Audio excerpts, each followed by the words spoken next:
Hi hello అందరికీ once again welcome back to our channel super fast news. ఇక రైతులకి భారీ షాక్ తప్పదు. కిసాన్ ఇన్స్టాల్మెంట్ ఆ రైతులకి భారీ షాక్. పీఎం కిసాన్ డబ్బులు కట్ చేస్తారు, చట్టపరమైన చర్యలు కూడా తీసుకుంటారు, మా జాగ్రత్త అని అంటున్నారు. పీఎం కిసాన్ ఇన్స్టాల్మెంట్ లో ఏ రైతులకి డబ్బులు కట్ అవుతాయి అనే వివరాల్లోకి వెళ్లబోయే ముందు మీరు గానీ మా ఛానల్ ని మొదటిసారి చూస్తున్నట్టయితే సబ్స్క్రైబ్ చేసుకోవడం మాత్రం మర్చిపోకండి. అలాగే పక్కనున్న గంట సింబల్ ని కూడా ఆన్ చేసుకోండి. కేంద్ర ప్రభుత్వం అమలు చేస్తున్న అనేక పథకాల్లో రైతులకు సంబంధించిన పీఎం కిసాన్ పథకం అత్యంత ముఖ్యమైనది. దీని ద్వారా దేశవ్యాప్తంగా 9 కోట్ల మంది రైతులకు ఏటా 3 విడతల్లో 6,000 రూపాయల చొప్పున పెట్టుబడి సహాయంగా పొందుతున్నారు. ఈ రైతుల్లో చాలా మంది పేర్లను ప్రతి విడతలో తొలగిస్తున్నారు.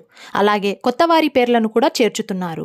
అయితే కొంతమంది అనర్హులను కూడా పీఎం కిసాన్ పొందుతున్నట్లు తెలిసింది. అయితే పీఎం కిసాన్ పథకం కోసం దరఖాస్తు చేసుకునేటప్పుడు పొలం ఉండి ఆ తర్వాత ఆ పొలం లేకపోయినా కొంతమంది పీఎం కిసాన్ డబ్బును పొందుతున్నారు. పొలంలో ఏ పంట వేయకపోయినా వేసినట్లుగా చెబుతున్నారు. ఇలా దేశవ్యాప్తంగా చాలా మంది రైతులు కేంద్ర ప్రభుత్వాన్ని మోసం చేస్తున్నారని తెలుస్తుంది. దీనిపై కేంద్రం కఠినమైన చర్యలు తీసుకోవడానికి సిద్ధమవుతున్నట్లు తెలిసింది. అయితే అలాగే భూమి సాగు చేయని వారు కూడా పీఎం కిసాన్ కు అనర్హులంట. అలాగే ఎలాంటి వ్యవసాయ సంబంధ పనులు చేయని వారు కూడా ఈ పథకం కింద డబ్బు పొందకూడదు. అలా పొందితే అది నేరం అవుతుంది ఇకపై అధికారులు చెబుతున్నారు. అప్పుడప్పుడు పీఎం కిసాన్ కి సంబంధించి క్షేత్రస్థాయిలో తనిఖీలు చేయనున్నారు. ఆ సమయంలో అక్రమాలు బయటపడితే అనర్హులైన రైతుల నుంచి డబ్బులు వెనక్కి తీసుకునే అవకాశం ఉంది. అనర్హులైన రైతులపై కేంద్ర ప్రభుత్వం భారత న్యాయ సంహిత బిఎన్ఎస్ లోని చట్టాల ప్రకారం చర్యలు తీసుకునే అవకాశాలు ఉన్నాయి. దానితో పాటు జరిమానా విధించడం, జైలుకు పంపడం వంటివి ఇందులో శిక్షలుగా ఉండొచ్చు. నేర తీవ్రతను బట్టి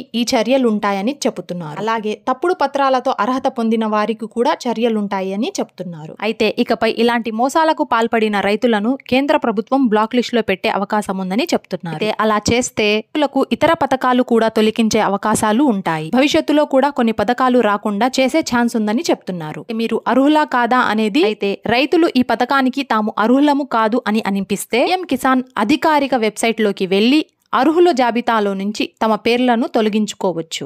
ఈ పనిని మీ సేవా కేంద్రాల్లో కూడా చేసుకోవచ్చు. ఇలా స్వయంగా పేరును తొలగించుకుంటే కేంద్రం అలాంటి రైతులపై చర్యలు తీసుకోదు. అలా కాకుండా అధికారులే తప్పును గుర్తిస్తే సమస్యగా మారుతుంది. దానికి సంబంధించిన కేంద్ర హెల్ప్ లైన్ నంబర్లను నేను ఈ స్క్రీన్ మీద ఇస్తున్నాను, ఒకసారి చూడండి. ఎవరు అర్హులా ఎవరు అనర్హులు అని తెలుసుకోవడానికి దీనికి కాల్ చేసి ఒకసారి మీ అనుమానాలను అడిగి తెలుసుకోవచ్చు. ఇలాంటి మరిన్ని అప్డేట్స్ కోసం మా ఛానల్ కి అయితే సబ్స్క్రైబ్ అయిపోండి. Thanks for watching.